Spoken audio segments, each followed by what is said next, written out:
Hi hello అందరికీ నమస్కారం. Welcome back to our YouTube channel. మనం ఈరోజు అయితే సోమేశ్వర ఆలయంలోకి వచ్చేసాం. ఇది ఎక్కడ ఉంటుందంటే యాదగిరిగుట్ట దగ్గరలోని ఆలేరు మండలంలో కొలన్పాక అనే గ్రామంలో కొలువై ఉంది. సో ఇప్పుడు మనమైతే గుడి లోపలికి వెళ్ళి ఎలా ఉందో చూసేద్దాం. సో మనకి ఈ గుడిని చూస్తుంటే అర్థమవుతుంది ఇది చాలా పురాతనమైన గుడి అని. చూడడానికి శిల్పాలు ఇవన్నీ చాలా బాగున్నాయి. బయట మనకి చూస్తుంటే అర్థమవుతుంది కదండి ఇది చాలా పురాతనమైన గుడి అని. సో నాకైతే లోపల ఎలాంటి కట్టడాలు ఉన్నాయో తెలుసుకోవాలని చాలా ఎక్సైటింగ్గా ఉందండి. మరి ఆలస్యం ఎందుకు, వెళ్ళి చూసేద్దాం. ఇక్కడ చూస్తుంటే చాలా శివలింగాలు ఉన్నాయి. వాటిపైన ఏదో రాసి ఉంది.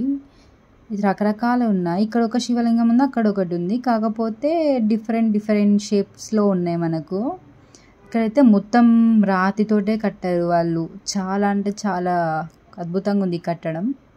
ఇక్కడ అమ్మవారు ఉన్నట్టున్నారు. మనం దండం పెట్టుకుందాం. ఇది చూడండి ఏదో టెంపుల్ లాగా కట్టారు. చాలా బాగుంది. ఇక్కడ కూడా ఏదో అమ్మవారు ఉన్నారు. ఇక్కడ కూడా ఒక అమ్మవారు ఉన్నారు. సో మనమైతే అన్నీ చూసుకుంటూ వెళ్దాం.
చెప్పాను కదండి ఇది చాలా పురాతనమైన గుడి అని.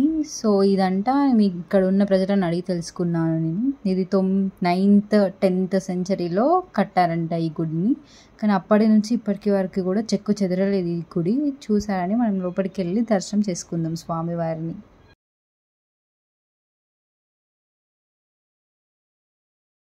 చూశారు కదండి, మనం చూస్తున్న లింగానికి ఒక ప్రత్యేక కథ ఉంది. ఇది అన్ని లింగాలలాగా కాదు. పూర్వంలో ఒక రాజు ఉండేవారు. ఆ రాజుకి ఒక కోరిక ఉండేది. ఆ కోరిక ఏమిటంటే అతను చనిపోయేలోపు ఒక 1000 లింగాలను కట్టాలనుకున్నాడు, గుడిలో ప్రతిష్ఠించాలనుకున్నారు. అయితే అతను చనిపోయేలోపు ఆ కోరిక తీరలేదు. అయితే తను ఒక తెలివితేటతోటి ఒక ఆలోచన చేశారు. ఏంటంటే ఒకే లింగంలో 1000 లింగాలలాగా చెక్కారు. సో ఇక్కడ ప్రత్యేకత ఏంటంటే మనం ఇక్కడ ఈ ఒక్క లింగానికి దర్శనం చేసుకుంటే 1000 లింగాలను దర్శనం చేసుకున్నంత పుణ్యం కలుగుతుంది. ఇక్కడ ఒకసారి ప్రదక్షిణ చేస్తే మనం 1000 సార్లు ప్రదక్షిణం చేసినట్టు.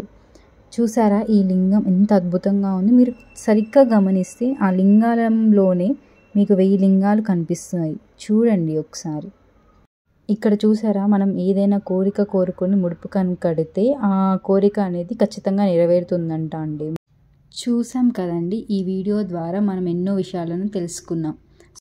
ఇలాంటి మరికొన్ని వీడియోస్ కోసం ప్లీజ్ లైక్, సబ్స్క్రైబ్, షేర్.